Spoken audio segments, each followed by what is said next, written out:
antes, después, eternamente, hay un lugar que nos permitirá encontrarnos. Perpetual, donde perduran los vínculos.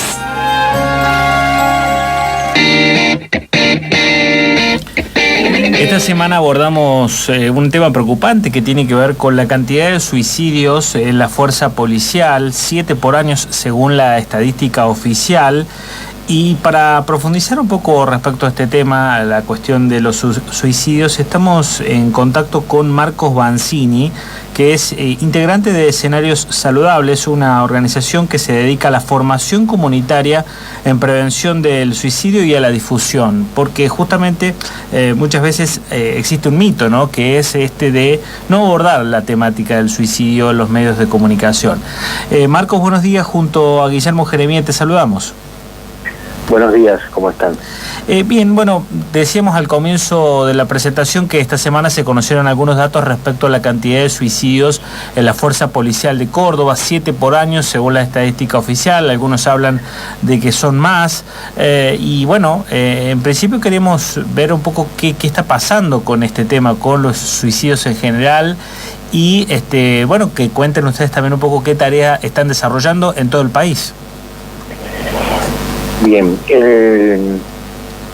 el tema del suicidio después de la pandemia, se está presentando de una manera mucho más evidente, con más fuerza, porque si bien es una problemática que siempre acompañó a la sociedad, pero no se hablaba del tema, ¿no es cierto?, se los mantenía más bien escondidos.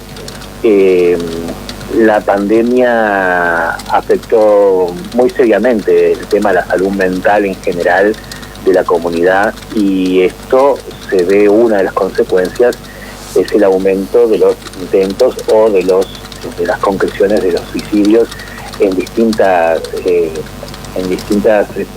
partes de la sociedad, sobre todo en los jóvenes, ¿cierto?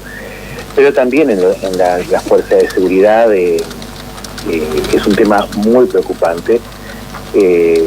Aquí en la provincia de Buenos Aires los suicidios creo que están en el número mayor histórico de suicidios dentro de las fuerzas de seguridad en la policía de la provincia de Buenos Aires.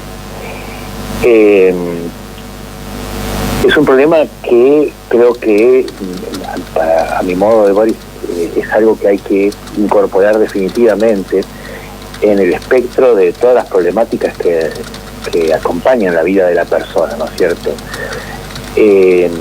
Porque la única forma de poder estar atentos o de saber qué hacer frente a un caso de alguien cercano que está con ideación suicida es saber que es posible que eso pase, es saber que es una realidad, ¿no? Nosotros nunca vamos a estar preparados para actuar frente a algo que creemos que no va a pasar, ¿no? Entonces, como eso ha sido un tema siempre tan invisibilizado, muchas veces lo que pasa cuando hay un caso de suicidio es, de parte de los cercanos, es la sorpresa, no me di cuenta. Bueno, es un momento de empezar a asumir que esto es una realidad, de tal manera que no nos sorprendamos más, sino que estemos atentos para ver cómo podemos ayudar a una persona, porque la persona que está en un proceso de ideación suicida necesariamente tiene una ambivalencia entre la vida y la muerte, no es una decisión irrevocable. Entonces hay elementos que se pueden, hay acciones que se pueden realizar para ayudar a esa persona a tener más claridad, a tener ganas de seguir adelante.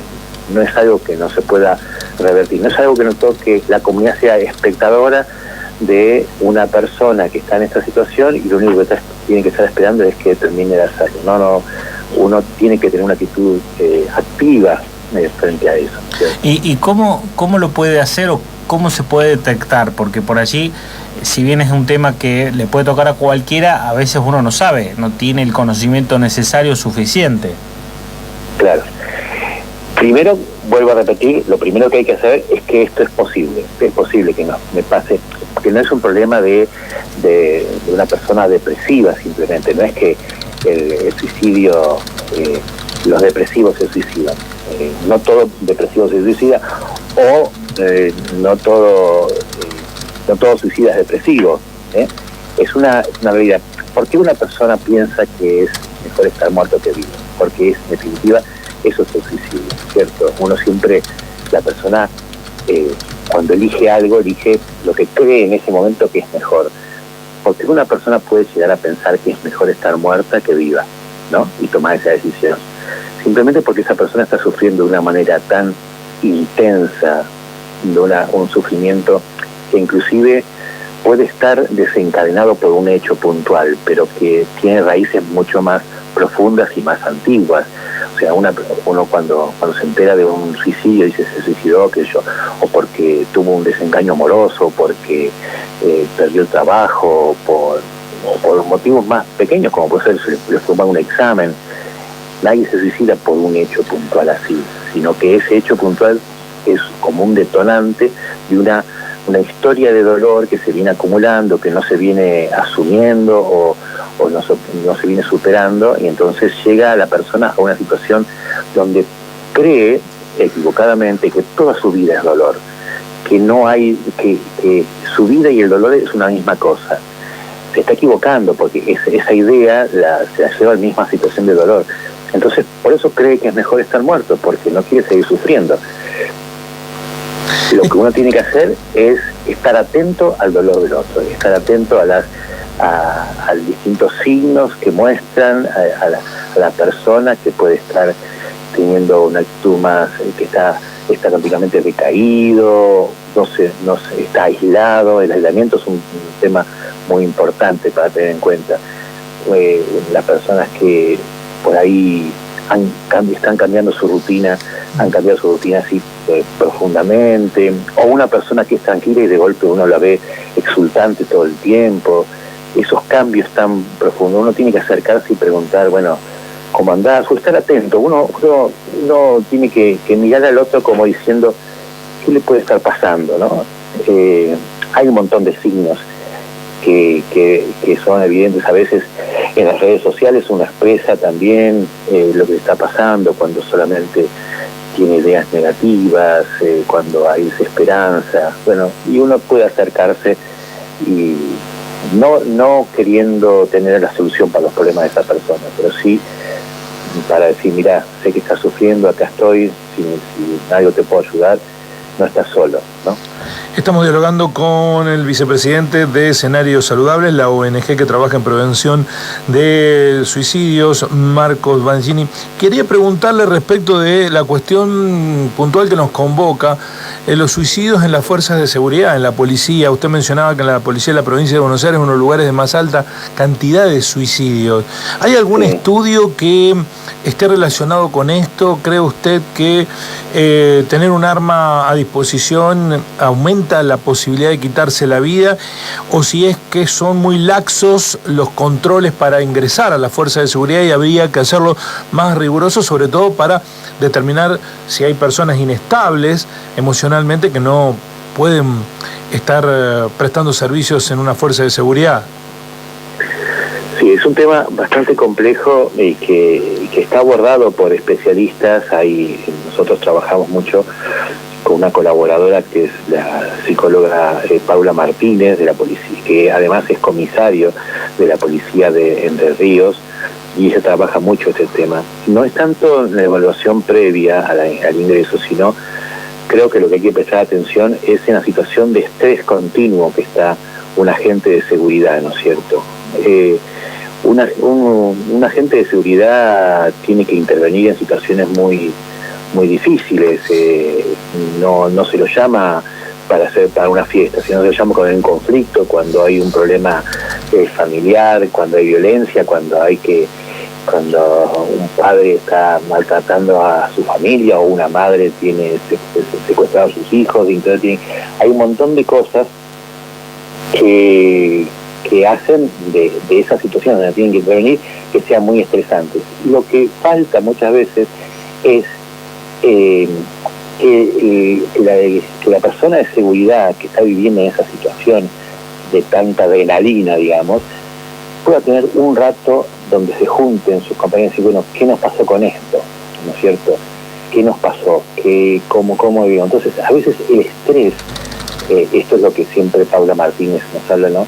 El estrés que se vive hace que sea muy fuerte la presión que el policía tiene, además de tener a su acceso el arma reglamentaria. Y en esto también hay un problema también que tiene que ver con lo económico. Cuando un policía plantea que se siente mal, que necesita ayuda desde el punto de vista de la salud mental, inmediatamente esa persona se le quita el arma y esa persona pierde la posibilidad de hacer horas extras. Entonces, económicamente eso lo afecta, ¿no? en su vida cotidiana. No está pensada la manera de que una persona, me parece una persona de la fuerza de seguridad que tiene una problemática que puede ser temporal simplemente, no se ve afectado en su ingreso económico, ¿no es cierto? Es algo que hay que pensar mucho mejor. Obviamente yo no soy especialista en este tema, pero sí he escuchado muchísimo, sobre todo a Paula, que lo vive desde adentro, ¿no es cierto? La otra cuestión que quería consultarle es si existe mucha desinformación o mitos relacionados al tema suicidio. Por ejemplo, se dice recurrentemente que si una persona dice que se va a suicidar, finalmente no lo hace. ¿Esto es así? No es así. Cada anuncio, cada signo de amenaza suicida hay que tomarlo en cuenta. Mucha gente dice, no, lo único que quiere es llamar la atención. Bueno, si quiere llamar la atención hay que darle atención. Evidentemente no es una excusa para dar vuelta a la cara. Es cierto que hay muchos mitos, hay mucha desinformación, hay mucha gente que piensa que si se habla de suicidio se están dando ideas. Gente, y no estoy hablando del común de la gente, a veces hasta profesionales, ¿no es cierto? Profesionales de la salud, de personas de los medios de comunicación, obviamente, que están aferrados a esa idea muy antigua que dice no se puede hablar de esto porque esto genera más, y es todo lo contrario. La forma de prevenir el suicidio es que se hable del tema, que se sepa por qué, que se sepa cómo actuar, que se sepa cómo se puede acompañar, ¿no es cierto?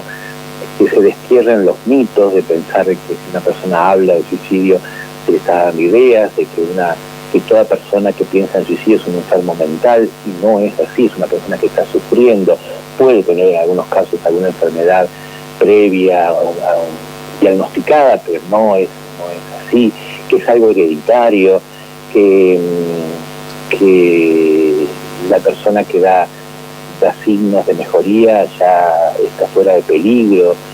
Son todos mitos que hay que desterrar. En todos los tratados de suicidología y también lo que hacemos nosotros en los cursos de formación hay un apartado especial para hablar de los mitos, ¿no? ¿Qué es lo que impide a la comunidad actuar? O sea, si uno se aferra a distintos mitos, lo que hace es no actuar, no comprometerse, es como una excusa inconsciente para no hacer nada. Y eso a veces es lo que provoca, porque un suicidio no es simplemente que una persona pierde la vida, sino que en una comunidad es un hecho devastador, en una familia, en un grupo de amigos, es devastador. Le agradecemos. Sí, perdón. Sí, le agradecemos mucho el contacto, muy amable por atendernos. Bueno, muchas gracias a ustedes. La palabra de Marcos Vanzini, de Escenarios Saludables, una organización nacional que se dedica a la formación comunitaria en prevención del suicidio, analizando un tema que hemos tratado esta semana que tiene que ver con la cantidad de efectivos en la provincia de Córdoba que se han quitado la vida. Y dijo algo muy interesante que está pasando en todas las policías. Cuando una persona tiene una señal de problema psicológico dentro de la fuerza de seguridad y lo manifiesta, inmediatamente la policía lo pasa a TNO, lo que decíamos la semana pasada cuando hablábamos de este tema, tareas no operativas. Esas tareas no operativas implican en los hechos que el policía le sacan el arma, pero además le sacan la posibilidad de hacer horas extras o de hacer adicionales, tareas complementarias, de alguna manera. Lo marginan y se reduce los ingresos significativamente, con lo cual implica un impacto emocional adicional. En vez de ayudarlo, lo estimulan a profundizar su problema psicológico. Bueno, y esto hay que revisarse, porque también estoy seguro que el argumento es, bueno, pero muchos están usando esa excusa para no hacer el trabajo que les corresponde. Supongo yo que debe haber una manera de determinarlo, profesionales que lo puedan determinar. Tengo para mí que hay que hacer más rigurosos los controles del acceso de personas a la fuerza de seguridad, en todo sentido, en la capacitación, manejo de armas y también en el grado de estabilidad psicológica que alguien tiene si va a aportar todos los días un arma y someterse a condiciones de estrés. Les pasa a los policías, sí, pero también le pasa a los bomberos, le pasan a los enfermeros, a los que están, a los asistentes, a los paramédicos que están en situaciones de exposición constante en escenarios del dolor, ¿no? Y si vos tenés encima tu propio dolor, se retroalimenta. Así